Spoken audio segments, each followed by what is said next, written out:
ঈদ মোবারক। শুনছেন ABC radio 89.2 FM। সবাইকে ঈদের শুভেচ্ছা জানিয়ে শুরু করছি আজকের কুয়াশা, এবং সঙ্গে আছি শারমিন। আর আজকে সঙ্গে আছে প্রতিবারের মতোই দুটো গল্প। প্রথম যে গল্পটি শুনবো তার নাম হচ্ছে ভয়ঙ্কর, লেখক শচীন দাস, আর পড়ে শোনাবে সেতু। আসুন তাহলে গল্পের প্রথম অংশ শুনি, তারপর একটা ছোট্ট বিরতি নেব। বিরতি নিয়ে সরাসরি চলে যাব গল্পের শেষ অংশে, তারপরে আবারও ফিরছি। আপনি শুনছেন কুয়াশা, এবিসি রেডিও 89.2 FM এ, সঙ্গে আছি শারমিন। বেশ কয়েক বছর আগের কথা। তখন আমি গিরিডি মধুপুর ব্রাঞ্চ লাইনের একটা ছোট্ট স্টেশনের সহকারী স্টেশন মাস্টার। সবে বদলি হয়ে এসেছে, একাই থাকি, খাই দাই, কাজের সময় আবার স্টেশনেই পড়ে থাকি। একটু যে কথা বলবো তেমন লোকও পাই না। একে নির্জন স্টেশন, সাঁওতাল পরগনার আদিবাসী অধ্যুষিত এলাকা, তার উপর আপ আর ডাউন মিলে 24 ঘন্টায় মাত্র 4টি ট্রেন। সময় যেন আর কাটতেই চায় না। তবু খানিকটা রেহাই পাওয়া যেত যদি আমার মাস্টার মশাইটি একটু সহজ হতেন, একটু খোলামেলা মনে আমার সঙ্গে মিশতেন। কিন্তু স্টেশন মাস্টার খুবই রাশভারী স্বভাবের লোক, খুবই গম্ভীর, কথা যেন তার মুখ থেকে বেরোয় না। আগে নাকি তবু বলতেন, কিন্তু বছর 3 হলো ছোট ছেলেটা হঠাৎ মারা যাওয়ায় সেটুকু হারিয়েছেন। অগত্যা কি আর করা, কাজ করতে করতে কাজের ফাঁকেই বই পড়ি, লোক গুনি, আর ট্রেন এলেই উঠে গিয়ে চেকিং এর জন্য প্ল্যাটফর্মে দাঁড়াই। তা সেদিনও দাঁড়িয়েছিলাম, কিন্তু ট্রেনটা চলে যেতেই হঠাৎ একজন কে এসে আমার পায়ের উপর হুমড়ি খেয়ে পড়ল। কে কে তুমি? কন হ্যাঁ? বলতে না বলতেই দেখি নন্দ। মুখ তুলে সোজা হয়ে দাঁড়িয়েছে। এ কি রে নন্দ, তুই? এই বুঝি তোর 10 দিন হলো? নন্দ লজ্জা পেল। আগে কি করব, দেশের বাড়িতে যেতে না যেতেই ধুম জ্বর, সে জ্বর আর কিছুতেই ছাড়ে না। কেন, মামার চিঠি পাওনি দাদাবাবু? চিঠি কই না তো। ওই দেখো, চিঠি পাওনি, তাই তুমি আর বুঝবে কি করে। যাকে আমি যখন এসে গেছি তখন আর চিন্তা নেই। তা খাওয়া দাওয়া ঠিক মতো করছো তো? কথার ফাঁকেই আমি বাধা দিলাম। হ্যাঁ হ্যাঁ, সবই হচ্ছে। তা তুই কি করে এখানে এলি বলতো? তুই তো জানিস না যে আমি এখানে বদলি হয়ে এসেছি, নাকি আমাদের বাড়ি থেকেই খবরটা পেয়েছিস? না না দাদাবাবু, তোমাদের বাড়িতে আর যা হলো কই, অসুখ থেকে উঠেই তো সোজা এখানে চলে এলাম। অবশ্যই আমি নেমেছিলাম তোমার আগের কাজের জায়গায়, তা ওখান থেকেই তো মাস্টার বাবুরা আমাকে এখানে পাঠিয়ে দিলে। বলতে বলতে নন্দের মুখে হাসি ছড়িয়ে পড়ল। ভাবলাম বুদ্ধি আছে বটে ছেলেটার, আমাকে না দেখে চলে যায়নি, ঠিকই খোঁজ খবর করে এখানে চলে এসেছে।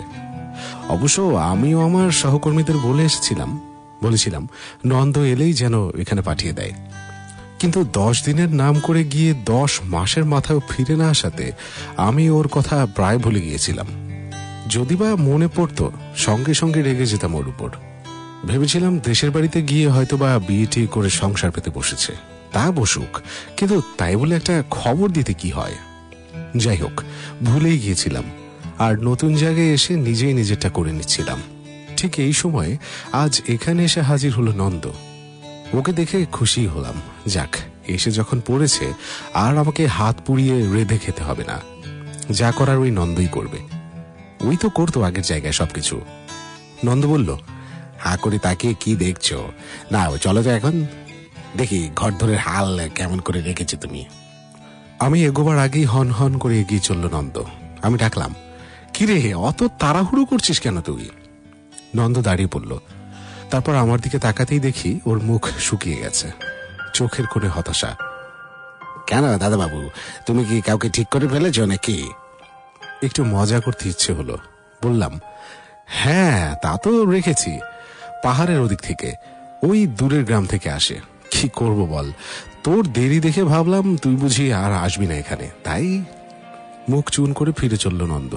বলল, তাহলে আর গিয়ে কি হবে, দেশেই ফিরে যাই বরং। সত্যি সত্যি ও প্ল্যাটফর্মের দিকে যাচ্ছে দেখে আমি টেনে আনলাম। ধুর বোকা, আমার কথা কি সত্যি বিশ্বাস করলি নাকি?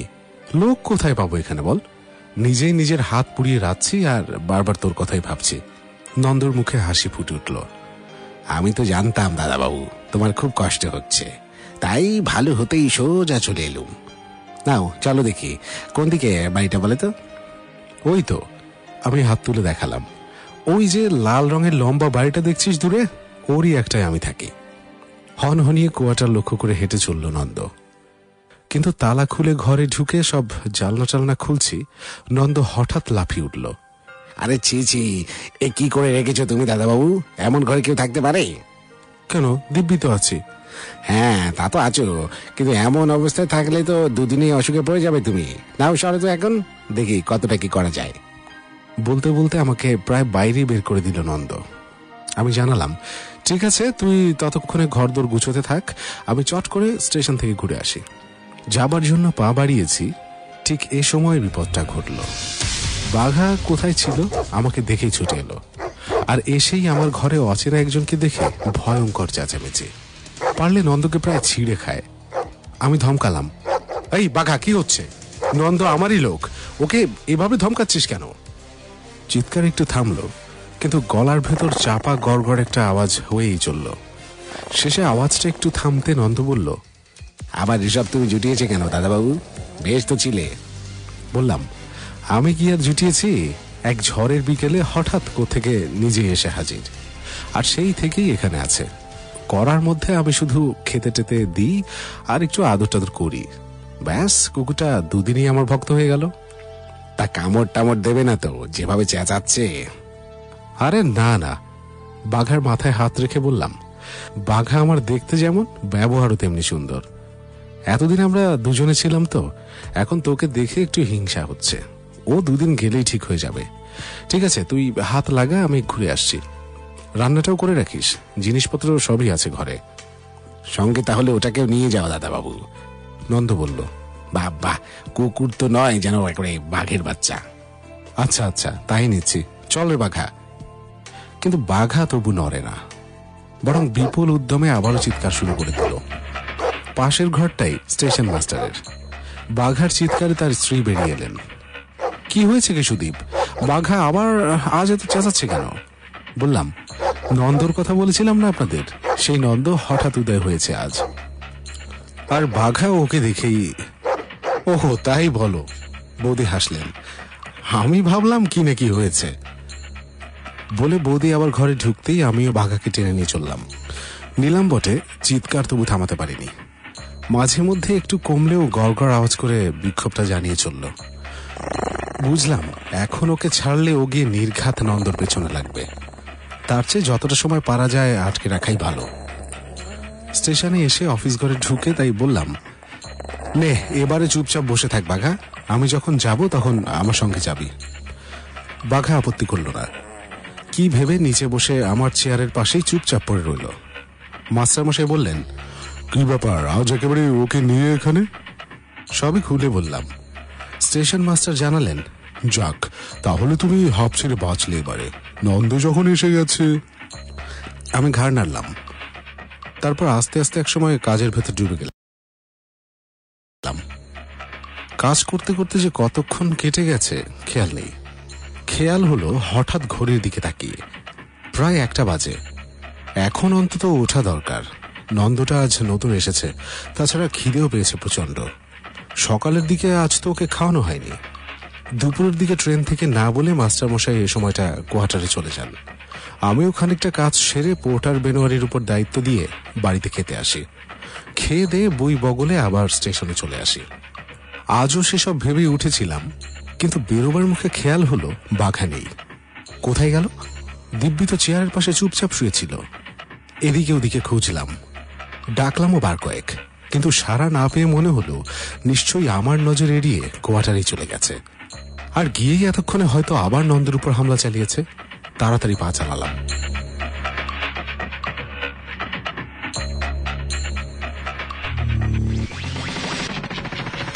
On app, on FM, on internet.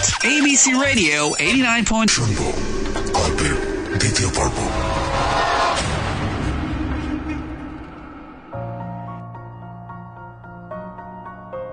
কোয়ার্টারে ফিরে দেখি সবই চুপচাপ, কোথাও কোনো সাড়া শব্দ নেই। নন্দ বহাল তবিয়াতে আছে। যাক, তাহলে এখানে আসেনি, অন্য কোথাও গেছে। নন্দ বলল, চটপট চান করে নাও বাবু, আমার রান্নাও হয়ে গেছে। আমি ততক্ষণে অবাক। ঘরের চারিদিকে তাকিয়ে দেখি সবকিছু কেমন ঝকঝকে, মাত্র কয়েকটি ঘন্টার ব্যবধানে যে এমন সুন্দর হয়ে উঠবে ভাবতেই পারিনি। আরো ভালো লাগলো ফিরে এসে ঠিকমতো রান্নাটা রেডি দেখে।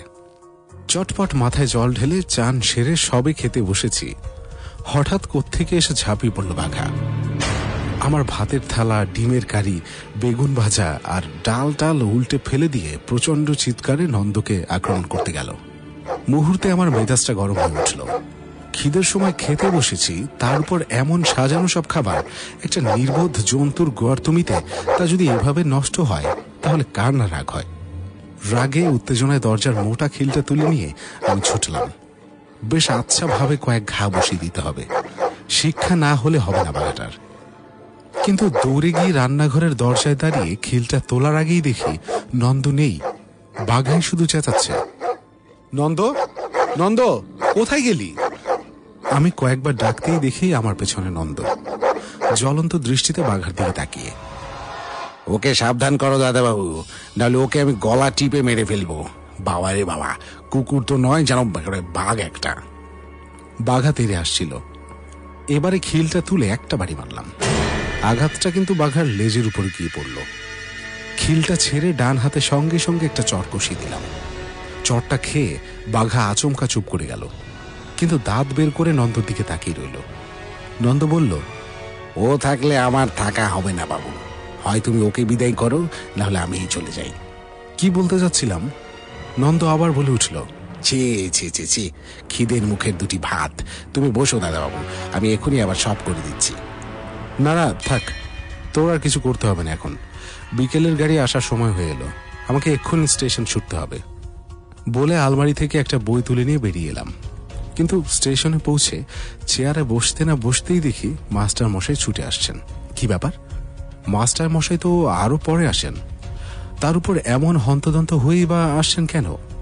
আমি উঠে দরজার কাছে যেতেই মাস্টার মশাই উত্তেজিত হয়ে উঠলেন। শিগগিরই এসো তো সুদীপ, তোমার নন্দর সঙ্গে বাঘার আবার তুমুল লেগে গেছে, বোধহয় এতক্ষণে বাঘা শেষ। মানে কি বলছেন দাদা? হ্যাঁ, সেটা বলার জন্যই তো ছুটে এসেছি। প্রচন্ড চিৎকার চেঁচামেচিতে ঘর থেকে বেরিয়ে তোমার বারান্দায় উকি দিয়ে দেখি নন্দ বাঘার গলা টিপে ধরেছে। সে কি? মাস্টার মশাইকে রেখে আমি দৌড়ে গেলাম। বনোয়ারিও আমার পেছনে পেছনে ছুটল, কিন্তু কোয়ার্টারের কাছে পৌঁছে দেখি কোনো কিছু নেই, না নন্দর চিৎকার, না বাঘার তর্জন গর্জন। বারান্দায় উঠে নন্দকে ডাকতে ডাকতে ভেতরে ঢুকলাম, কোনো সাড়া নেই। ঘর ফাঁকা, রান্নাঘর ফাঁকা, এমনকি কোয়ার্টারের পেছনে কুয়োতলা, পেয়ারা তলায়ও কিছু নেই। চেঁচিয়ে আবার ডাকলাম, বাঘার নাম ধরেও চেঁচালাম। আমাদের দেখে বৌদি আগেই বেরিয়ে এসেছিলেন। খানিকটা হাঁক ডাকের পর এগিয়ে এসে বললেন, কি নেই? না, আমি বললাম, কোথাও তো দেখছি না। বৌদি বললেন, আশ্চর্য, এই তো ছিল, দুজনে তুমুল কাণ্ড। তাই তো আমি তোমার দাদাকে পাঠালাম তোমাকে জানাতে, দেখো তো ভালো করে। দেখলাম বনোয়ারি আর আমি তন্ন তন্ন করে খুঁজলাম, না নেই। যেমন নন্দ তেমন বাঘা, দুজনেই হঠাৎ উধাও। কিন্তু গেল কোথায়? যেতে পারেই বা কোথায়? খুব বেশিক্ষণ তো হয়নি আমি স্টেশনে গেছি, তার উপর মাস্টার মশাইও তো দেখে গেছেন একটু আগে। এদিক ওদিক তাকাচ্ছিলাম, হঠাৎ বনোয়ারি চিৎকার করে উঠল। কুয়োতলার পেছনে জাম গাছের আড়ালে কি যেন দেখে আমাকে ডাকলো, মাস্টার বাবু, ও ছোড়ে মাস্টার বাবু, আইয়ে ধর। কিরে, কি হয়েছে রে বনোয়ারি? আমি দৌড়ালাম, আর দৌড়ে গিয়ে যা দেখলাম তাতে চোখ কপালে ওঠে আর কি। জাম গাছের পেছনে একটা ঘন ঝোপ, লম্বা লম্বা বাবুই ঘাসে জায়গাটা ছেয়ে আছে, আর তারই ভিতরে বাঘা শুয়ে। শুয়ে ঠিক নয়, কেউ যেন বাঘাকে ছুঁড়ে ফেলে দিয়েছে, তাই মুখটা বেঁকানো, জিভটা লম্বা হয়ে বেরিয়ে এসেছে, আর চোখের মনি দুটোতে একটা আতঙ্ক। ভয়ঙ্কর কিছু একটা দেখে যেন ভয়ে চুপসে গিয়েছিল। কিন্তু কি হয়েছিল কি? মাস্টার মশাইয়ের কথা মনে পড়ল, নন্দ বাঘার গলা টিপে ধরেছে। তবে কি নন্দই মেরে রেখে গেল কুকুরটাকে? একটু আগে আমাকেও তো বলেছিল বাঘাকে সাবধান করে দিতে, না হলে ওর গলা টিপে মারবে। কিন্তু অত বড় দশাশয় কুকুরটা মারল কি করে নন্দ? বনোয়ারিকে বললাম, এ নন্দরই কাজ, নন্দই মেরে রেখে গেছে কুকুরটাকে। লেকিন কাহা গিয়া ওই লড়কা? কোথায় গেছে তা তো আমিও ভাবছি। বাঘাকে মারলই বা কেন? লাঠি দিয়ে ভয় দেখালে হতো না? দুপুর গেল, বিকেলও গেল, সন্ধে গড়িয়ে রাত্রি হলো, নন্দ তবু এলো না। বুঝলাম যে আর আসবেও না। অন্যায় করলেও বাঘা আমার আদরের কুকুর, সেই কুকুরকে মেরে ফেলে মুখ দেখাবে কি করে সে? কাজেই ওর আসার আর প্রশ্নই ওঠে না। বলা বাহুল্য, নন্দ আর এলো না। তবে দিন 10 বাদে একটা চিঠি এলো, তাতে নন্দর দেশের ছাপ মারা। পাঠিয়েছে নন্দর মামা। লিখেছে দিন কয়েক আগে একটা অ্যাক্সিডেন্টে মারা গেছে নন্দ। জ্বর থেকে উঠে সে নাকি আমার কাছে আসছিল, কিন্তু হাইওয়ে থেকে বাসে ওঠার কিছুক্ষণ বাদেই একটা গাছের সঙ্গে বাসটা ধাক্কা মারে। নন্দ সামনে ছিল, সঙ্গে সঙ্গে মারা যায়। চিঠিটা পড়ে চমকে উঠলাম। তাড়াতাড়ি বুকিং কাউন্টারের পাশের দেয়ালে ক্যালেন্ডারটা দেখতে গিয়ে দেখি নন্দ যেদিন এখানে এলো সেটা দিন 10 আগের সেই দিনটি, যেদিন বাড়ি থেকে বেরিয়ে বাসে উঠেছিল সে।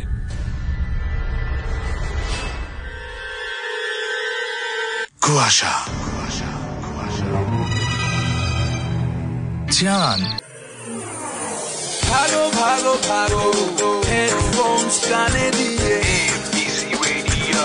ননস্টপ সাথে আছে। ভাগো ভাগো ভাগো হেডফোনস কানে দিয়ে ABC রেডিও সাথে আছে সবখানে।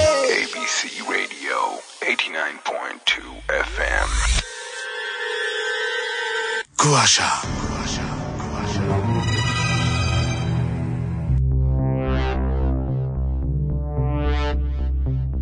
শেষ হয়ে গেল প্রথম গল্পটি, যার নাম ছিল ভয়ঙ্কর, লেখক শচীন দাস, আর পড়ে শোনালো এতক্ষণ সেতু। আর সময় হয়ে গেছে আমাদের দ্বিতীয় গল্পে যাবার। আজকে দ্বিতীয় গল্পটি আমাদের জন্য লিখেছেন সাদিয়া ইসলাম বৃষ্টি। আর ভুলে গেছে আরো একবার ঈদের শুভেচ্ছা জানাতে। যারা শুনছেন এই মুহূর্তে কুয়াশা, সবাইকে আরো একবার ঈদ মোবারক জানাচ্ছি আমি শারমিন। আসুন তাহলে আজকের গল্পের প্রথম পর্ব শুনি। গল্পের নামটি না হয় একদম প্রতিবারের মতন গল্পের শেষেই শুনবো। এখন শুনবেন গল্পের প্রথম পর্ব, তারপরে আবার ফিরে আসছি।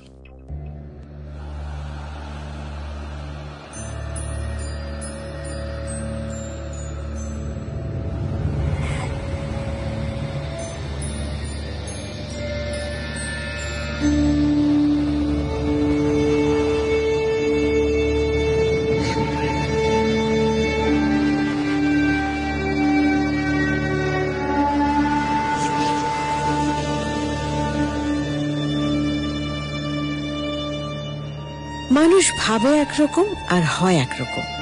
আজ আরো কাছে কালকের দিনটাকে যতটা আনন্দময় বলে মনে হচ্ছে, আগামী সময়গুলোকে কালকে সেটা নাও মনে হতে পারে। কে জানে, হয়তো আগামী সময় তার কোলে লুকিয়ে থাকা ভয়ঙ্কর কিছু গল্প নিয়ে অপেক্ষা করছে আপনার জন্য। অন্ধকার আর ভয়ঙ্কর কিছু গল্প, যার পরতে পরতে আছে মায়া ভরা শিহরণ। তবুও মানুষ এগিয়ে যায়, বেঁচে থাকে, সামনের দিনগুলোকে নিয়ে স্বপ্ন দেখে। আজকের গল্প এমনই এক স্বপ্ন নিয়ে। সব মানুষের স্বপ্ন দেখতে নেই, এমনকি তাদের ঘুমগুলো হয় স্বপ্ন ছাড়া। কিন্তু কাশেম ভুল ভেবেছিল স্বপ্ন দেখার অধিকার হয়তো আছে তারও। প্রকৃতি খেলতে ভালোবাসে, কাশেমের সাথেও খেলেছে সে। ভয়ানক এক ধাক্কায় সে ভেঙে দিয়েছে কাশেমের সব স্বপ্নকে। অতীত কিছু গল্পের সমাপ্তি টানতে বেছে নিয়েছে সে কাশেমকে। পারবে তো কাশেম গল্পগুলো সমাপ্তি টানতে? শেষ পর্যন্ত রহস্যের কুয়াশা মাখা এই জাল কি ছিঁড়তে পারবে সে? চলুন জেনে আসি সেটা আজকের কুয়াশাতে।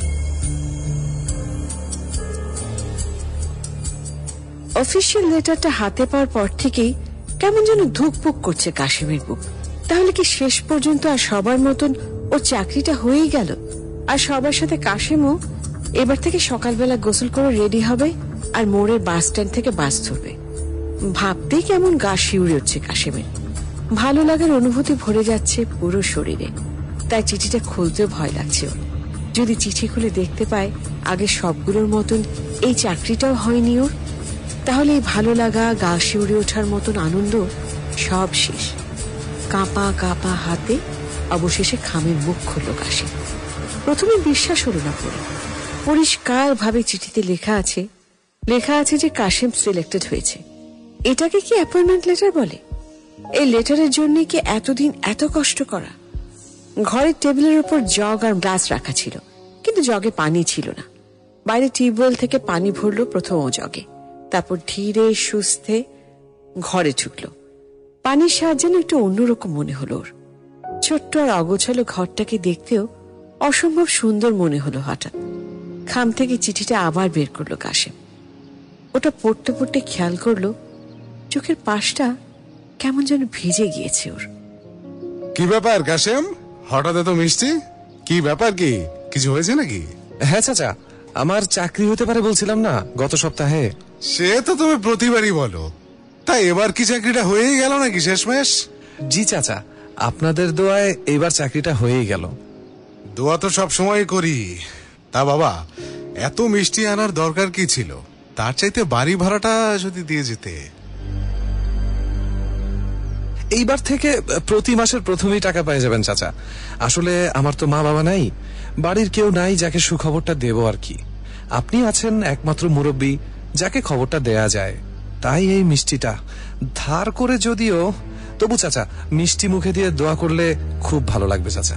আচ্ছা যাও, ঘরের ভেতরে যাও, তোমার চাচিকে দিয়ে আসো মিষ্টি। সে খুব পছন্দ করে মিষ্টি জিনিসটা। আর শোনো, ভাড়াটা সময় করে দিয়ে দিও। জি চাচা, অবশ্যই দিয়ে দেব। আচ্ছা কাশেম, একটা কথা, নতুন চাকরিতে যাবা, হাতের টাকা পয়সা নাই বুঝছি, কিন্তু তাও একটু পরিষ্কার ভদ্র জামা পরবা, পারলে একটা ঘড়ি পরবা। ঘড়ি আছে তো তোমার? না চাচা, আসলে ঘড়ি একটা ছিল, কিন্তু সেটা নষ্ট হয়ে গেছে অনেকদিন হলো। তারপরে আর নতুন কিছু কেনা হয়নি, আর টাকা পয়সাও আসলে। আচ্ছা আচ্ছা বুঝেছি, কিন্তু এইসব ব্যাপার কিন্তু অফিসে অনেক বেশি দেখে। কাজ কত দূর করলা সেটার চাইতে তুমি ঠিক টাইমে আসো কিনা, তোমার জামা পরিষ্কার কিনা, হাতে ঘড়ি আছে কিনা, এই সব দেখে প্রথমে, বুঝলা? এখান থেকে গিয়ে একটা ঘড়ি কিনবা। জি চাচা, অবশ্যই। আর টাকা নিয়ে সমস্যা হলে আমাদের মোড়ে ওই যে জিনিসপাতি সারায় যে দোকানে, মন্টুর দোকান চাচা? হ্যাঁ সেখানেই যাবা। মন্টুর দোকানে অনেক সুন্দর সুন্দর সেকেন্ড হ্যান্ড ঘড়ি পাওয়া যায়, কিংবা কয়দিন ভাড়াও নিতে পারো তুমি। পরে টাকা পেলে নতুন একটা কিনে নিবা, তাই না? কি ঠিক বলেছি? জি চাচা, বুঝেছি। আমি তাহলে ওইটাই করি, মন্টুর দোকান থেকেই না হয়। হ্যাঁ সেটাই করো, আমার নাম বললেও তোমাকে ভালো ঘড়িটা দেখিয়ে দেবে। এখন যাও, চাচিকে মিষ্টি দিয়ে আসো। আচ্ছা, আর বাড়ি ভাড়ার ব্যাপারটা? স্যালারি পেয়ে প্রথমে ভাড়া দিয়ে দেবো চাচা, মনে থাকবে আমার। আচ্ছা যাও তাহলে।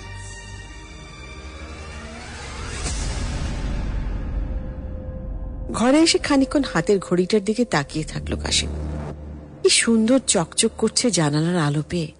এত সুন্দর ঘড়িটা কে বেচে দিল? কাশেমের মতন কোনো গরিব মানুষ? ভেবে একটু কষ্ট লাগলো ওর। হাতে টাকা পয়সা না থাকায় কত কিছুই না করতে হয়েছে ওকে, যা ছিল সব বেচে দিতে হয়েছে। নিজের জায়গায় অন্য আরেকজনকে দেখতে পেয়ে কষ্টটা যেন আরো বাড়ল। কিন্তু কষ্ট পেয়ে লাভ কি? একটা দীর্ঘশ্বাস ফেলল কাশেম। যাক, ঘড়িটা কাজে তো লাগলো। পারলে স্যালারির টাকা পেয়ে এটাকে কিনে ফেলবে, ভাড়া নেবে না। আবার কার না কার হাতে চলে যায়। ঘড়িটা কিন্তু দেখতে বেশ, ওর হাতেই মানাবে।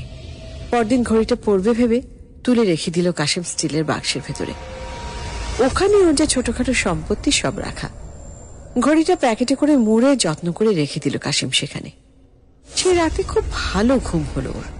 মনে হলো মাথার পাশে যেন মা বসে আছে, ঠিক ছোটবেলার মতন, ওর মাথায় হাত বুলিয়ে দিচ্ছে। তবে মাঝরাতে হঠাৎ একটা শব্দ শুনে ঘুম ভেঙে গেল কাশেমের। কেমন একটা আলো আভা যেন দেখলো স্টিলের বাক্সটায়, কিন্তু ঘুমের ঘোরে পর মুহূর্তেই আবার ডুবে গেল। পরদিনের মনে থাকলো না কাশেমের রাতের অদ্ভুত সে আলোর কথা। কি কাশেম সাহেব, পারবেন তো সব বুঝে নিতে? অবশ্যই স্যার, আমি চেষ্টা করব। শুধু চেষ্টা করলেই হবে না, পারতে হবে। জি স্যার, আমি পারবো স্যার। আপনার ঘড়িটা অনেক সুন্দর। Thank you so much sir. ভালোভাবে কাজ করেন, কোনো সমস্যা হলে আমাকে জানাবেন। জি স্যার, ঠিক আছে স্যার, অবশ্যই।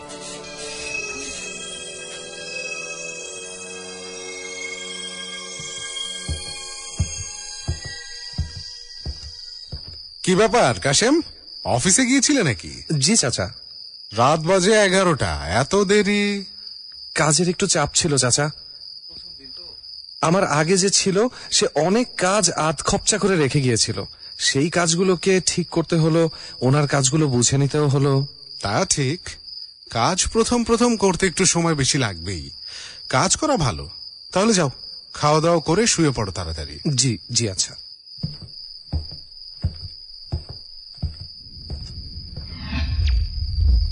কিন্তু ঘরে ফিরে আর খাওয়া হলো না কাশেমের। শরীরটা মনে হলো যেন ভেঙে পড়বে। আসলে অনেক বেশি কাজ করা হয়েছে আজকে, অনেক বেশি চাপ পড়েছে মাথার শরীরের উপরে। ঘরেও আগে থেকে কোনো খাবার রান্না করা ছিল না। এত যে দেরি হয়ে যাবে সেটা বুঝতে পারেনি কাশেম। তাও মনে হলো কিছু একটা মুখে দিয়ে ঘুমানো দরকার। কিন্তু ঘরে ঢুকে বিছানার উপরে চোখ পড়তেই আর নিজেকে ধরে রাখতে পারল না। কখন যে বিছানার উপরে বসে পড়ল, তারপর কখন যে শুয়ে পড়ল সেটা মনেও নেই কাশেমের। হঠাৎ মাঝরাতে ঘুম ভেঙে গেল ওর। পেট ক্ষুধায় জ্বলছে, চারপাশ একেবারেই স্তব্ধ। হাতের ঘড়িটার দিকে তাকালো, রাত 3টা বাজে। আবার ঘুমিয়ে পড়তে ইচ্ছে করলো কাশেমের, কিন্তু ঘুম আর আসলো না চোখে। শেষমেশ বিছানা থেকে নামলো কাশেম। এক মুঠো মুড়ি খেয়ে পানি খেল, তারপর একটা বই টেনে নিল। অনেকদিন ধরে একটা বই শেষ করব করেও করা হচ্ছিল না, সেটা শেষ করব। তারপর একেবারে নামাজ পড়ে আধা ঘন্টা ঘুমাবে, তারপর উঠে গোসল করে রওনা দেবে অফিসের দিকে। কিন্তু অনেকক্ষণ বাদে হুঁশ হলো ওর। কি ব্যাপার, এতক্ষণেও আজান দিল না? হাতের ঘড়িটার দিকে আবারও তাকালো। জামা কাপড় না খুলে ঘড়ি হাতে রেখেই ঘুমিয়ে পড়েছিল। ঘড়ি দেখে অবাক হয় কাশেম। ঘড়িতে এখনো রাত 3টা বাজে। বাইরে তাকালো, না, কোনো আলোর চিহ্ন নেই। তার মানে এতক্ষণে কি সময় যায়নি? কাশেমের হিসেব মতো এতক্ষণে ভোর 5টা বাজার কথা। কি করবে বুঝতে না পেরে লাইট অফ করে দিয়ে আবার বিছানায় গেল কাশেম। ঘুমাতে চেষ্টা করলো, আর সাথে সাথে একটা সরসর শব্দ শুনতে পেল কানের পাশে।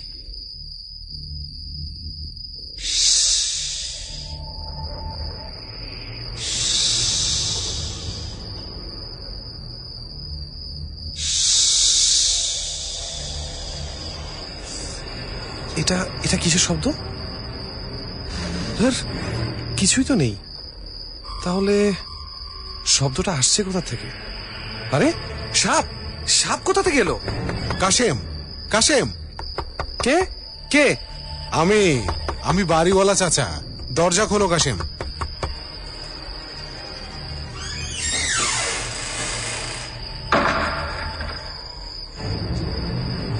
চাচা, চাচা, এখানে একটা সাপ।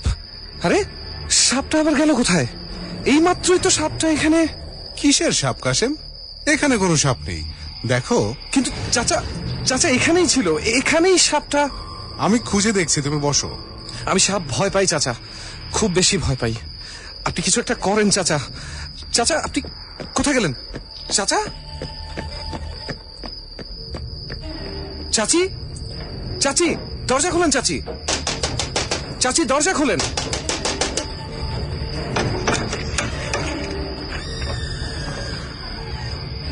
কি হয়েছে কাশেম এই রাতের বেলা? চাচা, চাচা আপনি ঘুমাচ্ছেন?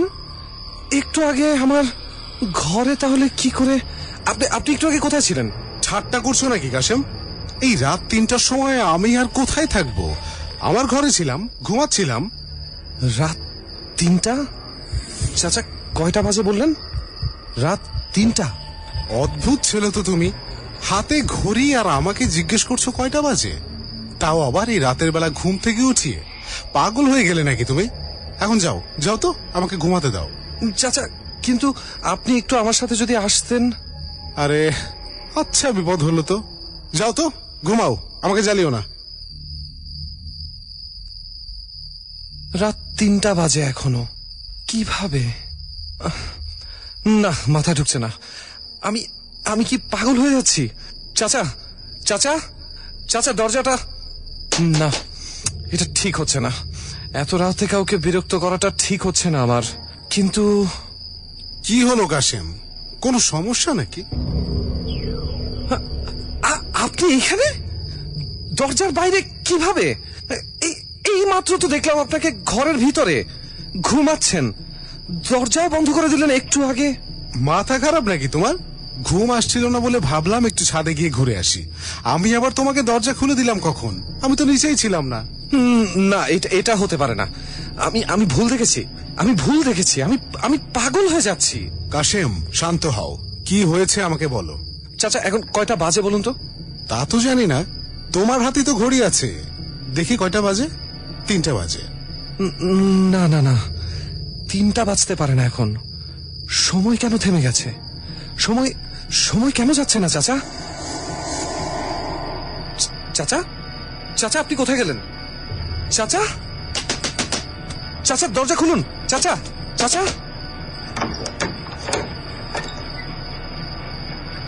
কি হলো? তোমাকে না বললাম দরজা না ধাক্কা দিতে। ঘুমাচ্ছি তো, ঘুমাতে দাও। ঘুমাচ্ছেন? আপনি ঘুমাচ্ছেন চাচা? আপনি রাত ছাদে গিয়েছিলেন, আপনার না ঘুম আসছে না?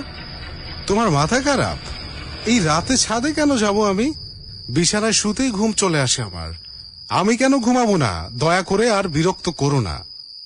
না না না না, এই এমন হতে পারে না, হতেই পারে না এমন। আমি আর নিতে পারছি না, আমি আর একদম নিতে পারছি না।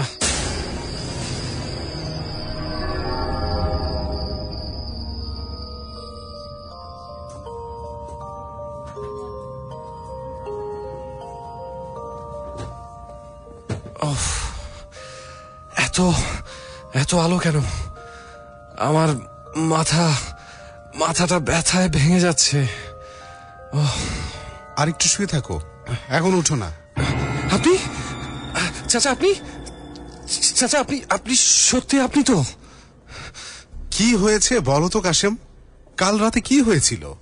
আমরা ঘুমাচ্ছিলাম, হঠাৎ দরজার সাথে বাড়ি লেগে কোনো কিছু পড়ার শব্দ হলো দেখে বাইরে বেরোলাম, দেখলাম তুমি মাটিতে পড়ে আছো। তোমার শরীর ঠিক আছে তো?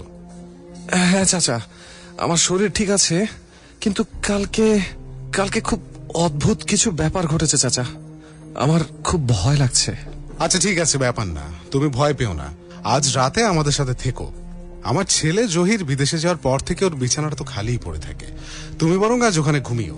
শরীরে হালকা জ্বর আছে তোমার, রাতে তো গা পুড়ে যাচ্ছিল জ্বরে। আমার জামা কাপড় ঘড়ি? জ্বর ছিল তাই ভাবলাম গা হাত পা মুছিয়ে দিলে ভালো হবে, তাই খুলে রেখেছি। আর তারপরেই কি সময় চলতে শুরু করলো? মানে সময় চলবে না কেন? আমার জামা কাপড় যখন বদলাচ্ছিলেন চাচা, তখন কয়টা বাজছিল আপনার মনে আছে? এত কিছু মনে থাকে নাকি? ও হ্যাঁ, তুমি কখন অজ্ঞান হয়েছিল সেটার সময় মনে নেই, তবে তোমার ঘড়িটা যখন খুলছিলাম তখন সেটা সময় দেখতে বলেছিল তোমার চাচি। রাত 3টা বাজছিল ঘড়িতে তখন। তারপর তো 4টা নাগাদ তোমার জ্বর একটু কমে এলো। তার মানে সব এই ঘড়ির জন্য? ঘড়ি খুলে রাখলেই সময় চলতে শুরু করে? কি যে আজে বাজে বকছো তুমি কাশেম। আজকে অফিসে যাওয়ার দরকার নাই, কাল অনেক চাপ পড়ে গিয়েছে তোমার মাথার উপরে, তাই হয়তো এমন হয়েছে। কিন্তু চাচা, জয়েন করার পরের দিন যদি না যাই? আচ্ছা তাহলে যাও, এখন তো জ্বর কম, খেয়ে দিয়ে ওষুধ খেয়ে বের হও। তবে পারলে তাড়াতাড়ি চলে এসো, আর পানি খেও বেশি করে। আজকাল তোমরা বাচ্চা ছেলে মেয়েরা পানি একদমই খাও না, এই জন্যই অনেক অসুখ বিসুখ বেশি বাঁধে তোমাদের শরীরে। আচ্ছা ঠিক আছে চাচা, চিন্তা করবেন না, আমি ঠিকঠাক থাকবো। বাসা থেকে বেরিয়ে অফিসে গেল না কাশেম। তার আগে মোড়ের ঘড়ির দোকানটায় ঢুকলো। দোকানটা ঠিক ঘড়ির দোকান না, ওটার ভেতরে এটা ওটা অনেক যন্ত্রপাতি রাখা, টিভি ফ্রিজও আছে 2-1টা। এইদিকে যত ঘরের জিনিসপাতিতে সমস্যা হয় সেগুলো সারানোর জন্যই এই দোকানে আসে সবাই। চিকন মতন একটা ছেলে বসে থাকে দোকানটায় সবসময়, নাম মন্টু। শরীর চিকন হলে কি হবে, বুদ্ধি বেশ ভালো ছেলের। যন্ত্রপাতি সারাতে জুড়ি মেলা ভার। ওর দোকানের একটা পাশে অনেকগুলো তাকে ঘড়ি সাজিয়ে রাখা। ও যে কেবল মানুষের ঘড়ি সারিয়ে দেয় তা না, কোনো ঘড়ি বেচতে চাইলেও মানুষ এখানে আসে, আবার ভাড়া নিতে চাইলেও আসে। বাসা থেকে বেরিয়ে মন্টুর কাছেই এলো কাশেম। ঘড়িটা মন্টুর কাছ থেকে ভাড়া নিয়েছিল সে। মন্টু ভাই কেমন আছেন? যে ভালো আছি। আপনি না সেই মানুষটা যারে সোনালী রঙের ঘড়িটা ভাড়া দিছিলাম? হ্যাঁ ভাই, একদম ঠিক চিনেছেন, আমি সে। একটু দরকার ছিল তাই আপনার কাছে আসা। যে বলেন। আমি এই ঘড়িটা বদলে নিতে চাই, অন্য কোনো ঘড়ি দিলেই চলবে আমার। এটা আপনি রাখেন আপনার কাছে প্লিজ। বুঝলাম না ব্যাপার স্যাপার। এত সুন্দর ঘড়ি, কিন্তু যে নেয় সেই 2 দিনের বেশি হাতে পড়ে না, দিয়া যায়, আর কখনো নিতেও আসে না। তাই নাকি মন্টু ভাই? এর আগে কে নিয়েছিল? নিছে তো অনেকে, কিন্তু তাদের বেশিরভাগই 2 দিনের বেশি রাখতে পারে না নিজের কাছে। আচ্ছা, তার মানে কেউ কেউ রাখতে পেরেছে। আসলে রাখতে যে পারছে তা না, যারা 2 দিনের বেশি সময় রাখছে তাদের সাথে আমার আর দেখা হয় নাই। ঘড়ি তাদের হয়ে অন্য কেউ ফেরত দিয়ে গেছে আমারে। মানে কি, তারা কেন ফেরত দিতে আসে নাই? তা তো জানি না, জানার চেষ্টাও করি নাই ভাই। কি লাভ বলেন? আমার ঘড়ি আমার ফেরত পাইলেই তো হইল। একজনের কথা জানি, উনি ঘড়িটা নেওয়ার পর মারা গেছিলেন। আচ্ছা, শেষ কাকে দিয়েছিলেন ঘড়িটা বলেন তো? মানে ঘড়ি দিয়েছিলেন আর ফেরত দিতে তার আত্মীয় এসেছিল, এমন কারো কথা আপনার মনে আছে? বা মারা গিয়েছেন যিনি, ওনার ঠিকানাটা যদি... কেন ভাই, আপনি যাই না কি করবেন? একটু দরকার আছে। আর ঘড়িটা, এইটা কি ফেরত দিয়ে যাবেন? প্লিজ এইটা নিয়ে যান ভাই। হ্যাঁ, ফেরত দিয়ে যাব। এটা রাখার কোনো ইচ্ছা নাই আমার। তবে একটা কথা, ঘড়িটা আর কাউকে দেবেন না মন্টু ভাই। ঘড়িতে সমস্যা আছে। কি কর্মটা কি বলেন তো ভাই? ঘড়িটা দেখলেই মানুষ নিতে চায়, আমি না দিতে চাইলেও না নিয়ে ছাড়ে না। আপনার কথা মনে নাই? আপনিও তো নিজেই ঘড়িটা নিয়ে গেছিলেন, আমি মানা করছিলাম তারপরও। না, তা ঠিক আছে। আচ্ছা, ঘড়ি সামনে না রাখলেই তো পারেন। না রাখলেই বা কি বলেন? রাতের বেলা রাইখা আসছি বাড়িতে, সকালে দেখি ঠিক এই দোকানের ভেতরেই আছে ঘড়ি। যেখানেই রাখি ঘড়ি চলে আইবই। আমিও আসলে বুঝছি যে ঘড়িতে সমস্যা আছে, কিন্তু আমার করার কিছুই নাই ভাই। আচ্ছা, ঘড়িটা আসলে কার?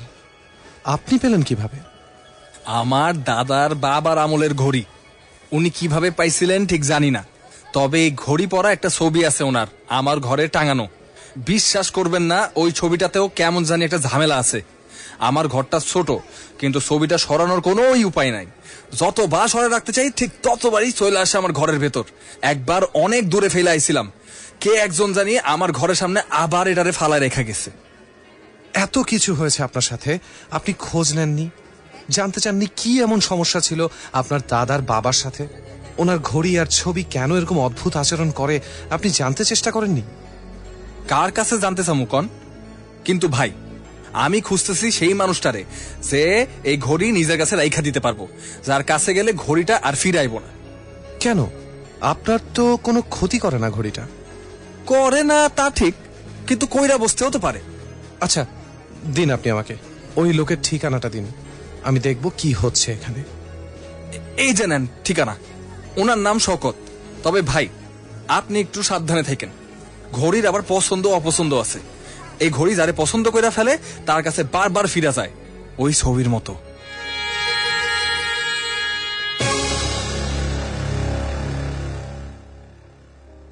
অফিসে গিয়ে ঠিক করে কাজে মন বসাতে পারল না কাশেম।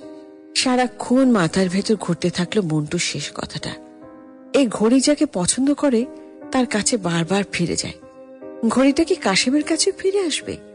নিজের হাতের দিকে তাকালো কাশেম। আজ আর ঘড়ি নিতে সাহস পায়নি সে। আসলেই ঘড়ি নিতে যাওয়ার দিন মন্টু বারবার করে ঘড়িটা নিতে মানা করেছিল ওকে।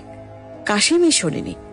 মন্টুর দোষ নেই সেক্ষেত্রে, কিন্তু এখন তো ভালো ঝামেলায় পড়া গেল। বিকেলের দিকে শরীর কেমন যেন নেতিয়ে গেল কাশেমের। কোন রকমে অফিস আওয়ার শেষ করে বাড়িতে ফিরল। বাড়িওয়ালা চাচাকে দেখে হাসল, বলল শরীর ঠিক লাগছে। আসলে সমস্যাটা তো শরীরে নয়, মনের। ভয়ে মনের ভেতরটা সিটিয়ে আছে ওর। ঘরে ঢুকে ফ্রেশ হয়ে খাওয়া দাওয়া সেরে নিল কাশেম। তারপর শুয়ে পড়ল বিছানায়। কখন যে ঘুম চোখে লেগে এসেছে বলতেও পারবে না ও। ঘুম যখন ভাঙল তখন বেশ রাত। কয়টা বাজে দেখার জন্য চোখ মেলতেই অদ্ভুত এক আলো দেখতে পেল ও ওর পুরো ঘরটা জুড়ে। নরম অথচ ঝলসে দেওয়ার মতো সূক্ষ্ম আলো। আলো আসছে কাশেমের হাত থেকে, হাতের ঘড়িটা থেকে। ফিরে এসেছে ওই ঘড়িটা, ওই সোনালি ঘড়িটা। নিজের হাতের দিকে অবাক হয়ে তাকিয়ে থাকলো কাশেম। এটা কিভাবে সম্ভব? কিভাবে সম্ভব? ঘড়িতে আবার রাত 3টা বাজে। হাত থেকে ঘড়িটা খুলে ফেললো কাশেম। খোলার সাথে সাথেই ঘড়ি থেকে বের হওয়া আলো থেমে গেল। পুরো ঘরে নেমে এলো রাতের কালো অন্ধকার। তারপর সারা রাত আর ঘুম এলো না কাশেমের চোখে। কুয়াশা, কুয়াশা,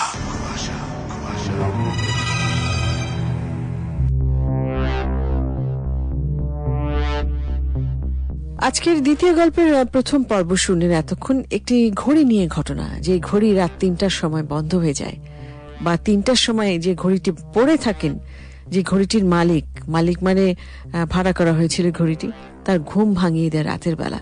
সেই নিয়ে ভয়ঙ্কর এক কাহিনী চলছে আজকে কুয়াশায়। তো আজকে বেশি কথা বলবো না, আজকে উৎসবের দিনে ভয়ের কাহিনী শুনতে হচ্ছে আপনাদের রাজ্যে। এতক্ষণ প্রথম অংশ শুনেছেন, এখন চলে যাব গল্পের দ্বিতীয় পর্বে। দ্বিতীয় পর্ব শুনে আবারও ফিরে আসছি। কুয়াশা শুনছেন আপনি শারমিনের সঙ্গে এবিসি রেডিও 89.2 FM এ।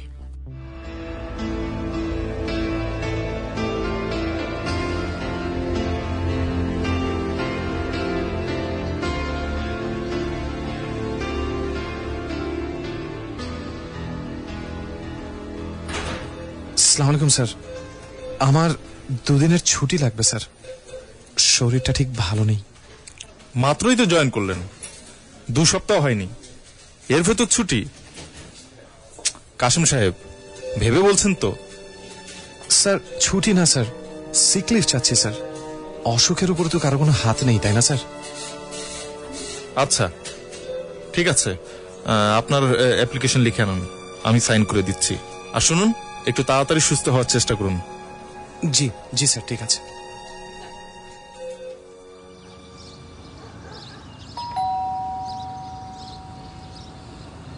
কে? আমাকে চিনবেন না, একটু দরজাটা খুলুন, কথা আছে। কি চাই আগে বলুন, কি চাই? আমি আসলে শওকত আলমের কাছে, মানে একটা ঘড়ির ব্যাপারে কথা বলার ছিল। ঘড়ির ব্যাপারে? উনি তো মারা গিয়েছেন বেশ কিছুদিন হলো, দেখা করা যাবে না। মারা গিয়েছেন আমি জানি, তবু উনি, মানে আসলে ওনার ঘড়িটা এখন আমার কাছে আছে। আমার দেখা করা দরকার আপনার সাথে, খুব বেশি দরকার। বললাম তো। মিনা, ওকে আসতে দাও, আমি কথা বলবো ওর সাথে। কে? কে উনি? কেউ না, কেউ না, চুপ করো তো তুমি। না না মিনা, আমাকে কথা বলতে দাও। আর কত মৃত হয়ে বেঁচে থাকতে হবে আমাকে? এর চাইতে মরণ হলেই ভালো। কিন্তু কিন্তু তোমার কারোর সাথে কথা বলা। আমি কারোর কথা কেন শুনবো মিনা? কেন আমাকে কারোর কথা শুনে ঘরে বসে থাকতে হবে? ওকে আসতে বলো, আমি কথা বলবো ওর সাথে। ওর কাছে ঘড়িটা আছে, ও বিপদে আছে, আমার কাছে ওকে আসতে দাও।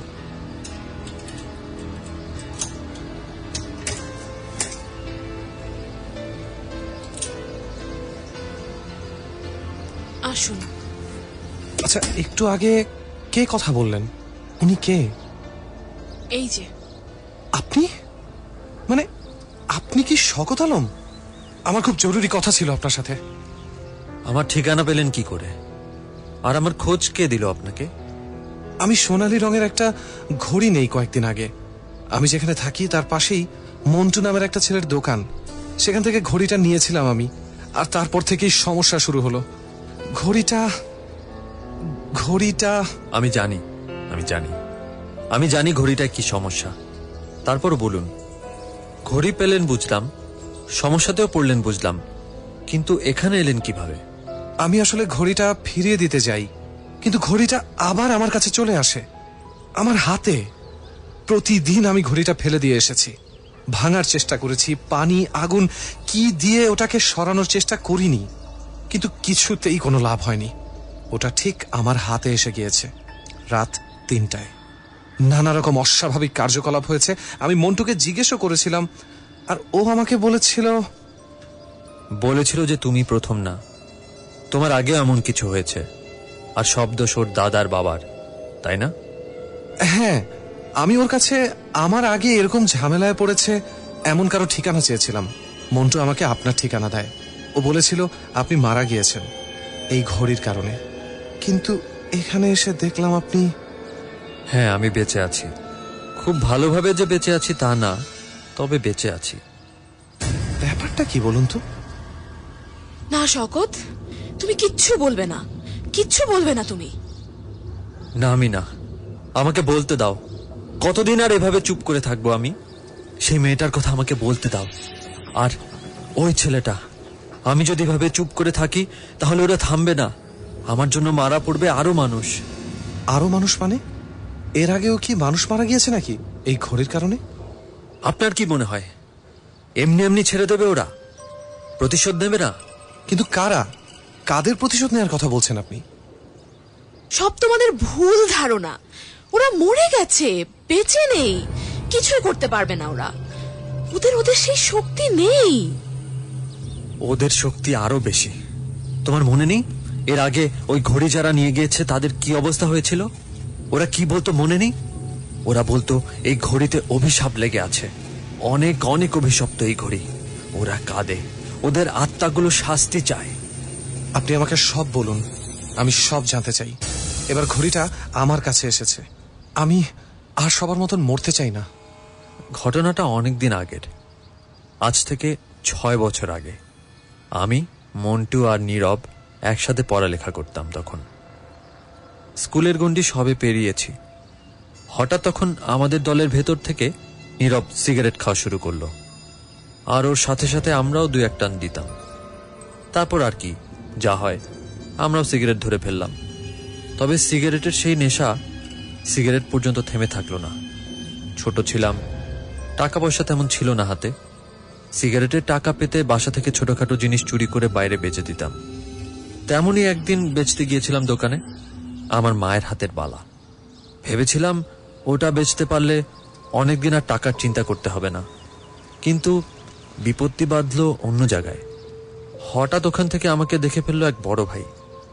তার হাতে মদ খাওয়ার টাকা ছিল না তখন। আমাকে সোনার বালা বেচতে দেখে উনি নিয়ে গেলেন সাথে। তার হাতেই প্রথম মদের নেশা শুরু। এরপর নীরব আর মন্টু শুরু করলো মদ খাওয়া। একটা সময় নেশা কেবল মদে আটকে থাকলো না, হিরোইন, ফেন্সিডিল, ভাং, গাঁজা সব খেতে শুরু করি আমরা।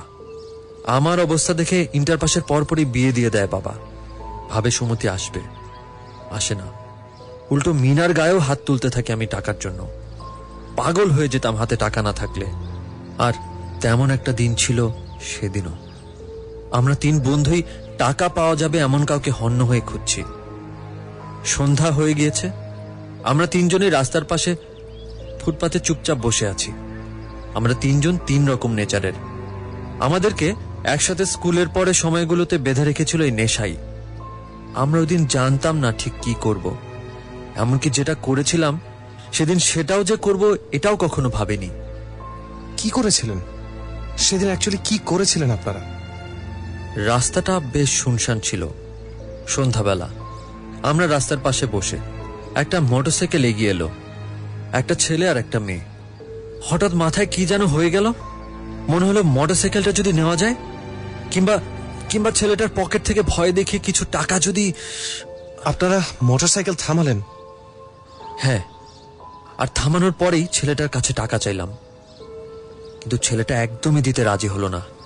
বারবার বললাম ওকে আমরা। ছেলেটার জেদ এত বেশি, রাগ উঠে গেল মাথায়, রক্ত চড়ে গেল। তখন কি করলেন আপনারা? সে কথা বলতে এখনো লজ্জা লাগে আমার। কিভাবে করতে পারলাম?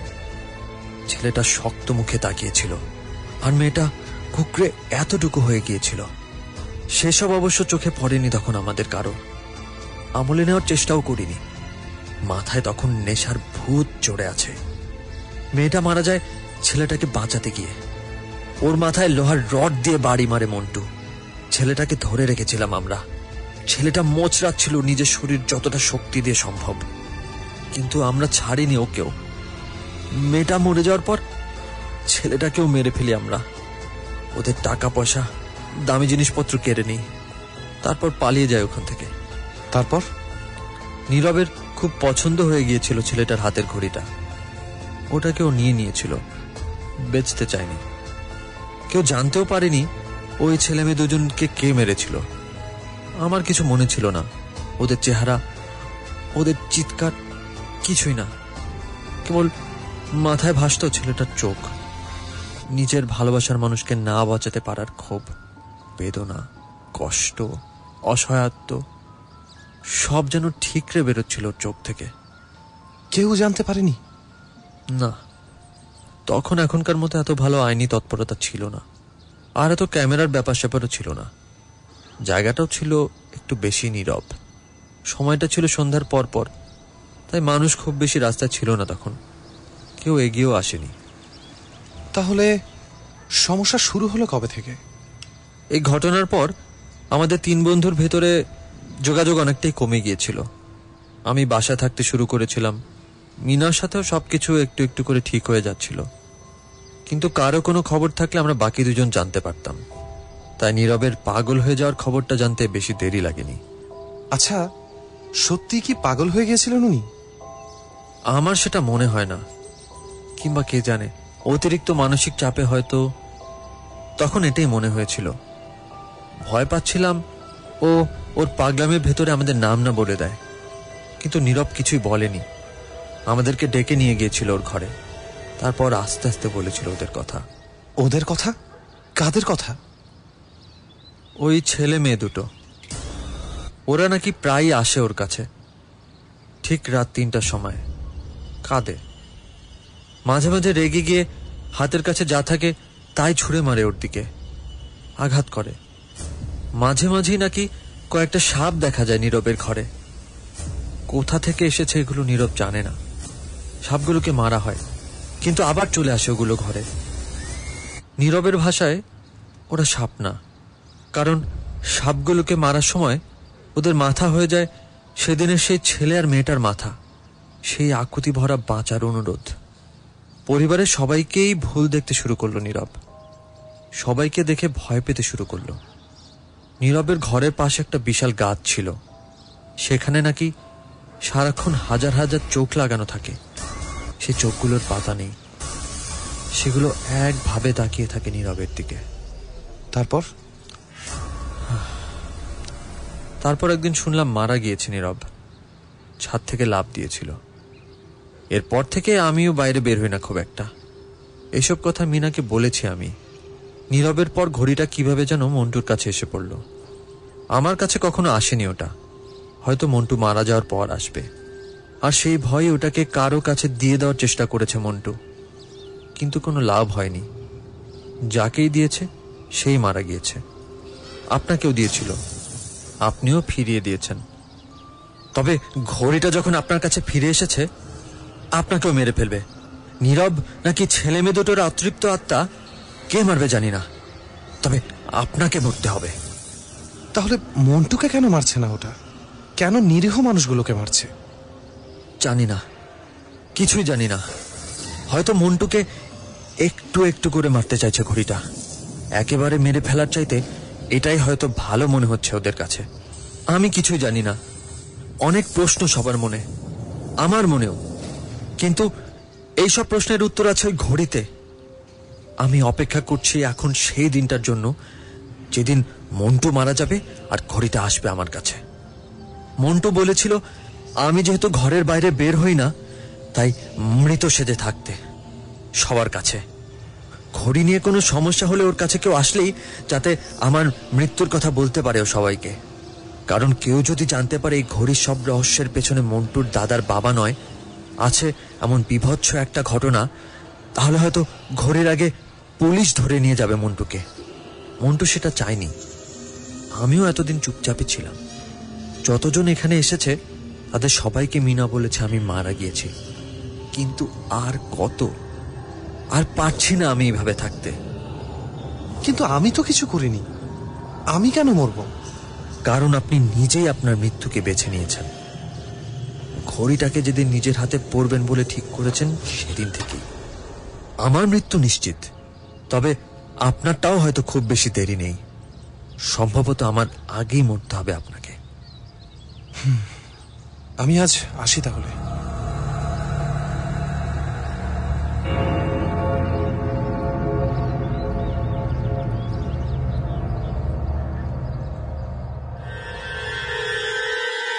কুয়াশা।